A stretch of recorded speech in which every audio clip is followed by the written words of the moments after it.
Senhores e senhoras, então damos continuidade às nossas conversas, ao nosso diálogo sobre o nosso conteúdo de Direito Processual, Teoria Geral do Processo. Nesse momento, nesse estágio, eu gostaria de conversar com os senhores acerca da figura da arbitragem. A arbitragem é entendida como um método alternativo de solução de controvérsias, a partir do momento em que o método ordinário seria, portanto, o processo judicial. Essa arbitragem, que também é considerada como um método heterocompositivo, na medida em que eu tenho um terceiro fora do litígio, que é chamado de árbitro, e esse terceiro, ele impõe a sua vontade de fora para dentro, de modo que substitui a vontade dos sujeitos e eles não terão alternativa que não seja seguir a vontade desse árbitro no que tange ao litígio em discussão. Então, a arbitragem, no primeiro momento, tal como o processo judicial, é um método heterocompositivo de solução de controvérsias. Para construirmos esse raciocínio da arbitragem, a primeira ideia que eu trago para vocês é que numa história, e nós lembramos do nosso texto sobre a história do processo, nós nos recordamos que as decisões sobre os litígios em Roma, no primeiro momento, não eram tomadas necessariamente pelo Estado. Esse exercício do poder de julgamento era um exercício necessariamente privado, de pessoas do povo, então, que eram nomeadas e indicadas para solucionar litígios. Então, somente numa terceira fase da cognício extraordinária é que passou a ser exclusividade do Estado, o Estado que passou, então, a exercer a jurisdição de maneira plena e de maneira única. Porém, não obstante, nós temos uma figura jurídica hoje ainda muito interessante que se chama essa arbitragem, que é a possibilidade de duas pessoas, por livre vontade, levarem um litígio seu ao conhecimento de um terceiro que é nomeado como árbitro. E esse terceiro, nomeado como árbitro, terá a função de conhecer dos argumentos, conhecer das provas e, ao final, proferir uma decisão, que será chamada de decisão arbitral, ou sentença arbitral, ou laudo arbitral, e essa decisão ela terá a força como se fosse de uma sentença judicial. Soluciona o litígio e deve ser seguido pelas partes. Nós temos, e já digo de antemão, nós temos uma lei especial sobre arbitragem no Brasil, que é a Lei 9.307 de 1996, que disciplina de maneira pormenorizada como que funciona a arbitragem no Brasil. Quando eu adentro a esse raciocínio, eu posso dizer então que praticamente todo e qualquer litígio, fora algumas exceções, pode ser levado ao conhecimento então de um árbitro por vontade dos sujeitos. As restrições, poderia citar a exemplo, o direito tem que ser disponível, ou seja, algo que as partes podem dispor, podem abrir mão, especialmente em questões patrimoniais. E segundo, eu não posso ter a participação de incapazes, a exemplo. Então, havendo capacidade, tratando-se de um direito disponível, pode-se alternativamente o Poder Judiciário, então com a exclusão do Poder Judiciário, delimitar-se, indicar-se uma terceira pessoa que fará a função de julgador privado. A nossa legislação, o Código de 1973, por exemplo, já trazia em sua redação original a possibilidade da arbitragem. Então, a escolha dos sujeitos levava-se a um terceiro privado que tomava uma decisão, porém, sob a égide dessa primeira redação legislativa, após a confecção do laudo arbitral, teria ele que ser levado ao conhecimento do Poder Judiciário para que o juiz de direito homologasse esse laudo e somente a partir de então ele passasse a ser entendido como uma sentença vinculativa, ou aquilo que nós chamaremos de título executivo judicial. A partir de então, de certa forma, essa medida desestimulava o uso da arbitragem na medida, pois você pensava que se eu terei que ir ao Poder Judiciário mais cedo ou mais tarde, então, até por uma economia de tempo e de custos, já busco o Poder Judiciário de uma vez. No entanto, essa necessidade de buscar o Poder Judiciário ia na contramão de todo o entendimento da arbitragem no mundo, porque cada vez mais, nos diferentes países, mais desenvolvidos inclusive, as pessoas já estavam saindo da jurisdição do Estado e buscando então uma solução privada para os seus litígios. Principalmente, digo, em litígios de âmbito empresarial. Sabemos que existe um intenso comércio internacional, uma empresa russa com uma empresa italiana para a prestação de serviços na Nigéria com insumos brasileiros. E se existisse um litígio entre esses sujeitos, qual seria o poder judiciário? Como solução indica um árbitro ou uma organização especializada em arbitragem, que nós chamamos de câmaras arbitrais, que existem no mundo inteiro. E nesses países a decisão arbitral é sempre soberana, independentemente de homologação judicial. Diante desse contexto e da necessidade de aprimorarmos o nosso conteúdo legislativo, então nós criamos a Lei 9.307 de 96, que então colocou o Brasil no mesmo sentido, no mesmo segmento que outros países desenvolvidos em matéria de arbitragem. Por exemplo, a partir da Lei 9.307 de 96, passou a ser desnecessário que se leve a decisão ao conhecimento do Poder Judiciário para homologação. A partir do momento que um árbitro toma uma decisão, profere uma sentença arbitral, essa sentença ela é considerada como se fosse a mesma força de uma sentença judicial, independentemente de homologação, e torna-se definitiva e obrigatória. O sujeito tem que cumprir, inclusive, mediante o uso da força, como eu vou explicar adiante. A partir desse contexto, eu gostaria de ilustrar a arbitragem para os senhores e as senhoras com um paralelo, como se fossem duas colunas, distinguindo o processo judicial que o Estado conduz da arbitragem. Primeiro, de identidade, que ambos são métodos heterocompositivos. Há um terceiro, no caso o juiz de direito ou árbitro, que impõe a sua vontade e que substitui a vontade dos litigantes, o interesse dos litigantes, por mais que eles não estejam de acordo. Agora, o segundo item. Por óbvio, poder judiciário, processo judicial é público, arbitragem é privada. Segunda diferença. Passo seguinte. O processo judicial ele tem uma sequência de atos que é definida na legislação. Aprendemos o devido processo legal e, embora hoje exista a possibilidade de certa maleabilidade no processo judicial, a sequência de atos é aquela prevista na legislação.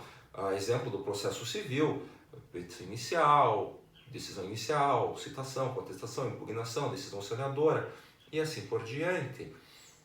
Já na arbitragem, a partir do momento que as partes litigantes decidem sair do Poder Judiciário e direcionar-se à arbitragem, eles que escolhem o procedimento, essa sequência de atos.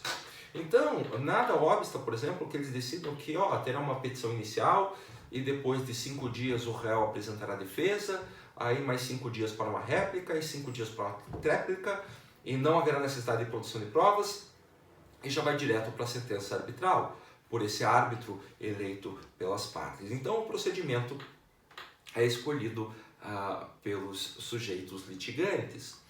A terceira diferença, ou próxima diferença, no processo judicial, não são as partes que escolhem o juiz. Então, há os critérios de competência e aquele juiz, então, não é escolhido necessariamente pelas partes. Já na arbitragem, a figura do árbitro é um terceiro que goza da confiança, acha-se, crê-se que a decisão daquele terceiro será uma decisão justa, uma decisão correta, na medida em que são os próprios sujeitos do processo arbitral que decidem, que escolhem quem vai ser o árbitro. Essa é outra diferença. Próxima, não necessariamente o árbitro precisa ser formado em direito. Então, essa é uma das grandes vantagens da arbitragem, que o árbitro pode ter uma formação diversa. Ele pode ser um engenheiro, pode ser um médico, pode ser um músico, não importa. A formação não necessariamente trata-se de um bacharel de direito, diferentemente do juiz, por óbvio, que é um especialista na parte jurídica. Esse ponto é interessante da arbitragem porque muitas vezes o litígio ele é específico.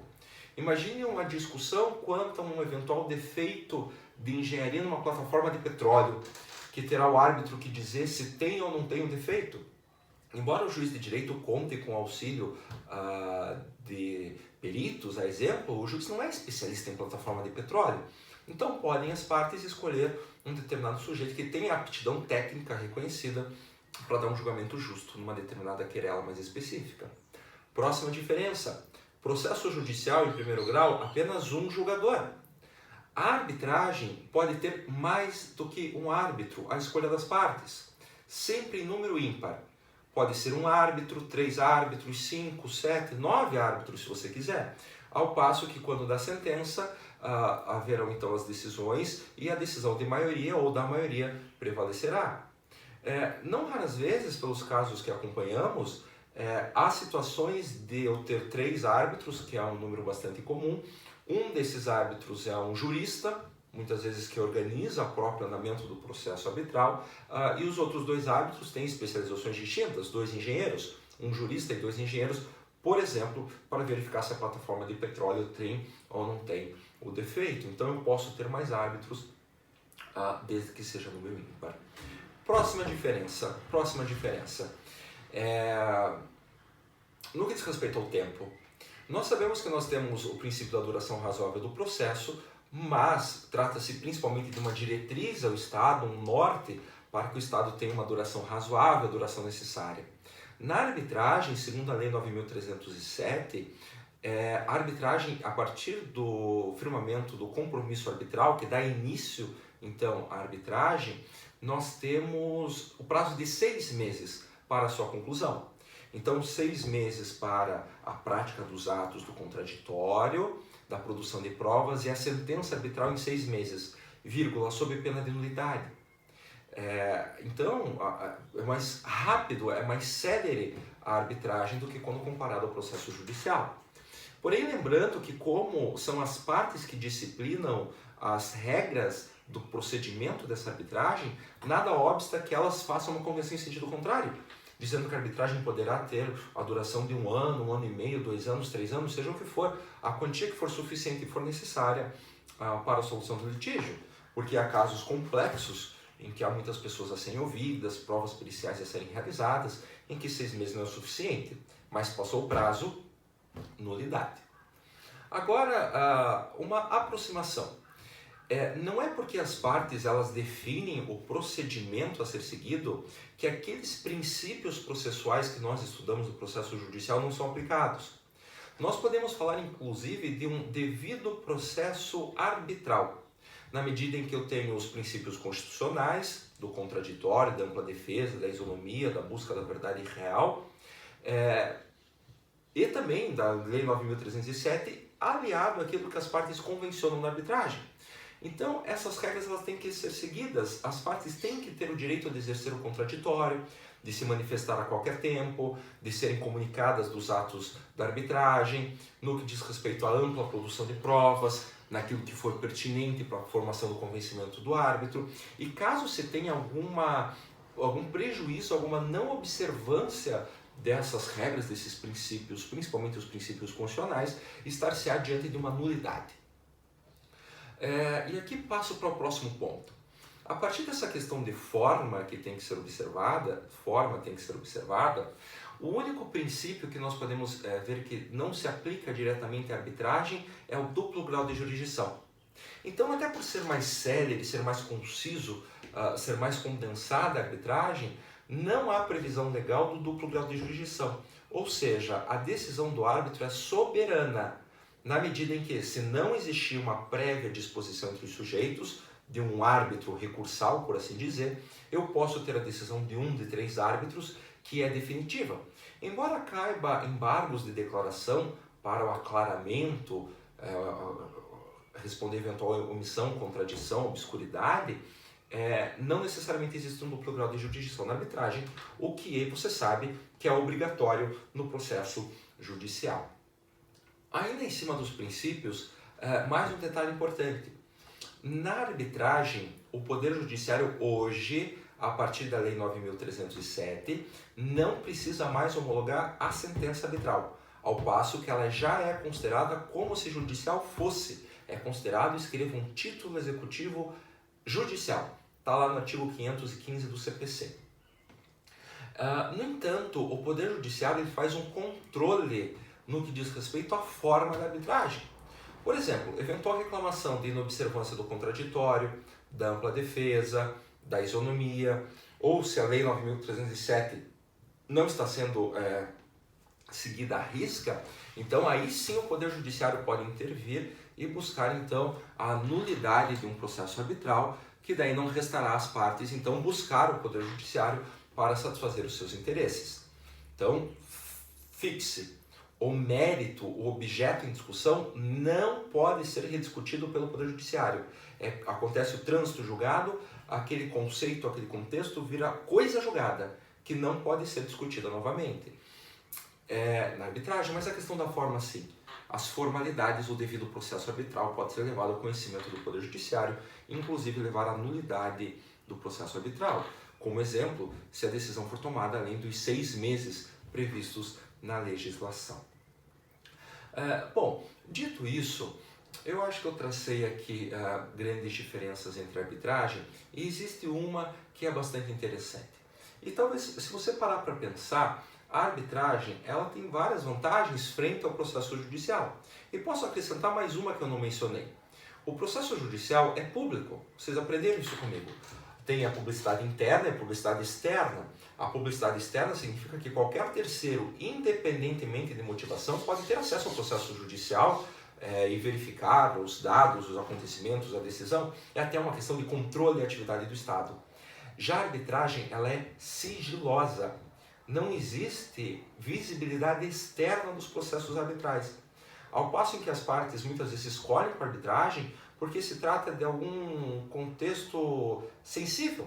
Imagine uma discussão entre empresários ou de sócios de uma sociedade empresária em que eventual debate de maior envergadura poderá prejudicar a reputação dessa sociedade empresária se for para o Poder Judiciário. Então leva para a arbitragem, fica sigiloso, ninguém sabe o que está acontecendo, não sabe-se do resultado.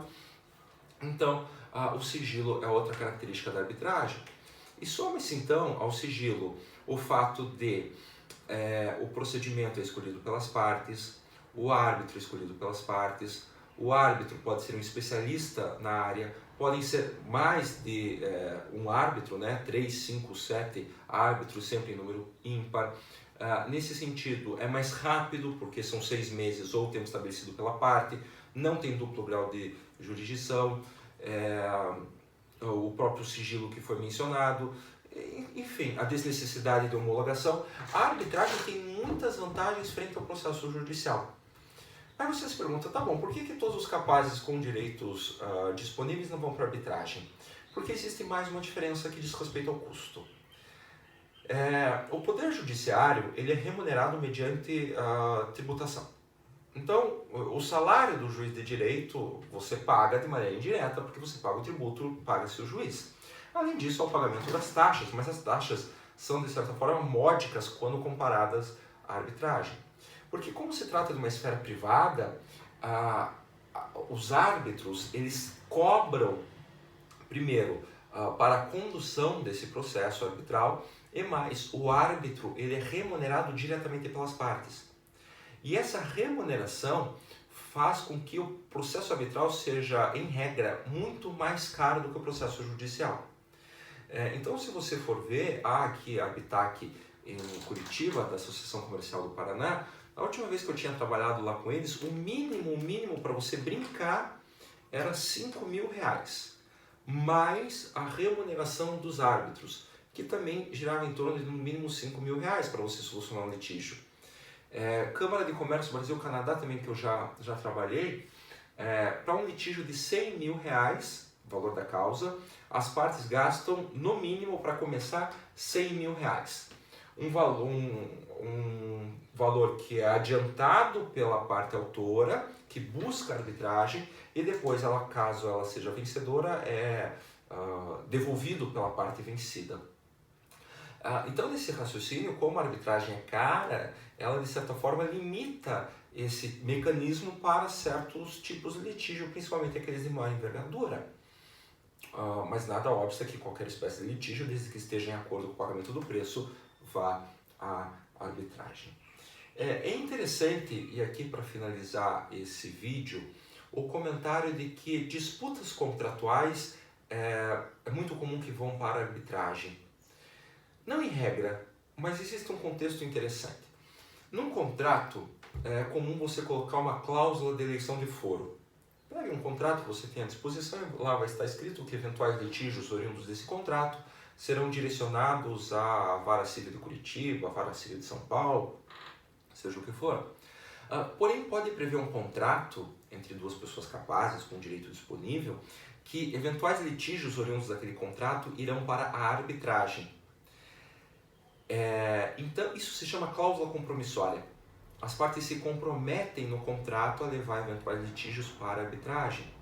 E quando, no momento futuro, acontece litígio, ou as duas partes decidem desistir da arbitragem e levar para o processo judicial, ou caso apenas uma desista, ela será obrigada a ir para a arbitragem. Então essa cláusula compromissória, a Lei 9.307 traz, ela obriga necessariamente o sujeito, mesmo contra... Não, mas eu quero ir para o Poder Judiciário, porque eu quero um pagamento, seja o que for. Não importa. Jovem, você vai ter que ir para a arbitragem. É claro que um dos sujeitos quer ir para a arbitragem, porque se os dois desistirem, parte ao processo judicial. Essa questão foi levada ao Supremo Tribunal Federal logo depois da edição da lei por meio de uma ADIM. Em 2001, o ministro Nelson Jobim era o relator, se não me engano da minha parte, foi decidido, como você já deve saber, que essa cláusula compromissória, a obrigatoriedade de ir para a arbitragem, não seria inconstitucional.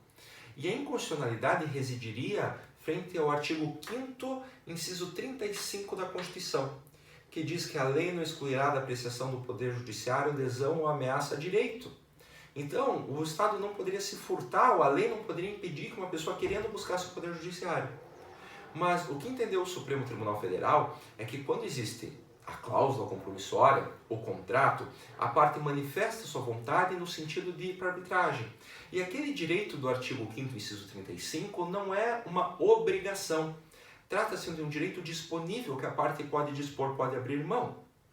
Logo, em contrato, quando da cláusula compromissória ela abre mão do conhecimento de eventual litígio pelo Poder Judiciário, obrigando-se a levar a querela para a arbitragem, ainda que posteriormente seja contra a sua vontade.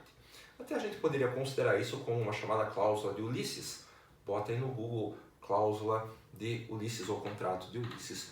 Mas é uma decisão muito importante do Supremo Tribunal Federal, porque manteve então o Brasil no mesmo ritmo, na mesma estrutura legislativa de outros países com os quais nós fazemos grande comércio. Então, senhores, essas eram algumas disposições sobre a arbitragem. Eu vou disponibilizar no sistema a decisão do Supremo Tribunal Federal sobre a arbitragem. Eu sugiro muito que vocês leiam para aprender como que funciona, porque é muito explicativa também aquela decisão, aquele acordo. Tá certo? Então, por fim, como não poderia deixar de ser, curtam o canal, avisem os colegas, porque agora o professor virou youtuber jurídico. Tchau, pessoal. Até a próxima.